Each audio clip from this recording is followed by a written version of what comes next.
একটু আগে মানিক স্যার বলছিলেন যে আমি বারবার ত্রিপুরাতে আসি, উনি দীপেশ চক্রবর্তী স্যারের কথা বলছিলেন। তো এটা আপনাদের প্রত্যেকের কাছে একটা এক্সাম্পল হওয়া উচিত, ঠিক আছে? কালকেও আমরা অনেকক্ষণ আলোচনা করেছি আমাদের ত্রিপুরার যে ফ্র্যাঞ্চাইজি, শক্তি স্যারের ফ্র্যাঞ্চাইজিতে আমরা যারা ত্রিপুরার লিডারশিপ তাদের সাথে আমরা অনেকক্ষণ ডিসকাস করেছি কী করে ত্রিপুরার বিজনেসকে আরও আগে নিয়ে যাওয়া যায়। তো ম্যাক্সিমাম এখানে আমি ধরে নিচ্ছি সবাই যারা আছেন প্রেজেন্ট তারা সবাই আমাদের ডিস্ট্রিবিউটার, রাইট? একদম নতুন কেউ আছেন? একদম নতুন মানে একদম নিউ? আচ্ছা, একজন, দুজন, তিনজন, চারজন, পাঁচজন, ছজন, আচ্ছা, সাতজন। ওকে, সো আপনাদেরকে থ্যাংক ইউ এবং এখানে আসার জন্য অনেক অনেক ধন্যবাদ, অভিনন্দন।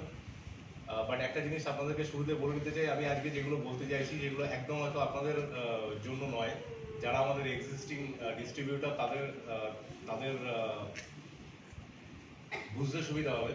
বাট আপনাদেরকে একটাই রিকোয়েস্ট করবো, মানে মেবি বোর লাগতে পারে, কারণ যারা আমাদের অলরেডি ডিস্ট্রিবিউটার তাদের জন্য আমি কমফোর্ট, ঠিক আছে? আর একদম নতুন যারা তাদের জন্য হয়তো আজকের যে অনুষ্ঠানটা, সেই অনুষ্ঠানটা যেভাবে আমরা ডিজাইন করেছি একদম নতুন যারা ফ্রেশ আর কি এসছেন তাদের জন্য হয়তো নয়। বাট আমি শিওর আজকের এখানের যে প্রোগ্রামটা আমাদের হতে চলেছে সেটা থেকে আপনারা যে ইনফরমেশন পাবেন, যে মোটিভেশন পাবেন, সেটা থেকে আমাদের নতুন একটা লাইফ শুরু হতে যাবে, রাইট? সো ত্রিপুরাতে আমি আসি একটাই কারণে, কারণ হচ্ছে বারবার আসি একটাই কারণে। ফার্স্ট টাইম আমি দীপেশ স্যারের সাথে এসেছিলাম ত্রিপুরাতে।